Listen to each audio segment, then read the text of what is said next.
എല്ലാവർക്കും ജെറിക്സ് മേഡയിലേക്ക് സ്വാഗതം. ഗ്യാസ് സിലിണ്ടറുമായി ബന്ധപ്പെട്ട വളരെയധികം പ്രധാനപ്പെട്ട പൊതുജനങ്ങൾ നിർബന്ധം അറിഞ്ഞിരിക്കേണ്ട ഒരു കാര്യമാണ് ഈ ഒരു വീഡിയോയിൽ പറയുന്നത്.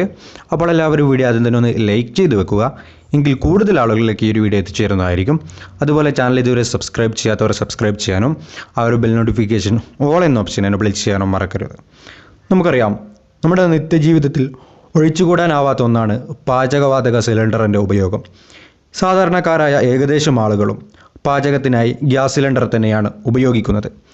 എന്നാൽ ഇപ്പോൾ വന്നിരിക്കുന്ന വാർത്ത സാധാരണക്കാരായ ജനങ്ങളെ വളരെയധികം ബുദ്ധിമുട്ടിലാക്കുന്ന വാർത്ത തന്നെയാണ്, പ്രത്യേകിച്ച് ഈ ഒരു കോവിഡ് സാഹചര്യത്തിൽ. നമുക്കറിയാം, നിലവിൽ പെട്രോളിൻ്റെയും അതുപോലെ തന്നെ ഡീസലിൻ്റെയും വില ഇങ്ങനെ നാൾക്കുനാൾ വർദ്ധിച്ചു കൊണ്ടിരിക്കുകയാണ്. സെഞ്ചുറി അടിക്കാനായി ഒരു പെട്രോളിൻ്റെയും ഡീസലിൻ്റെയും വില. അതിനു പിന്നാലെ ഇത് ജനങ്ങൾക്ക് വളരെയധികം ബുദ്ധിമുട്ടായി പാചകവാതക സിലിണ്ടറിൻ്റെ വില പിന്നെയും വീണ്ടും കൂട്ടിയിരിക്കുകയാണ്.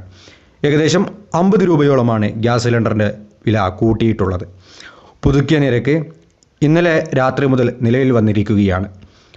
പാചകവാതകത്തിന് ഡിസംബറിന് ശേഷമുണ്ടാകുന്ന 3ാം പ്രാവശ്യത്തെ വില വർധനയാണിത്. ഡിസംബർ 1-നും അതുപോലെ തന്നെ ഡിസംബർ 16-നും 50 രൂപ വീതം പാചകവാതകത്തിന് വർദ്ധിപ്പിച്ചിരുന്നു. ഈ മാസം ആദ്യം വാണിജ്യ ആവശ്യങ്ങൾക്കുള്ള പാചകവാതക സിലിണ്ടറിൻ്റെ വിലയും വർദ്ധിപ്പിച്ചിരുന്നു.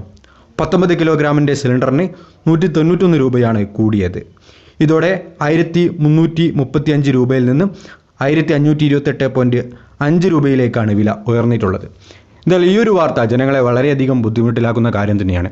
അപ്പോൾ ഈ ഒരു വീഡിയോ നിങ്ങൾ മാക്സിമം മറ്റുള്ള ആളുകളിലേക്ക് ഷെയർ ചെയ്ത് എത്തിക്കുക. പുതിയ നല്ല ഇൻഫർമേഷൻ കൂടിയായിട്ട് നമുക്ക് വീഡിയോ കിട്ടുമാം. അതുവരേക്കും എല്ലാവരോടും ഗുഡ് ബൈ.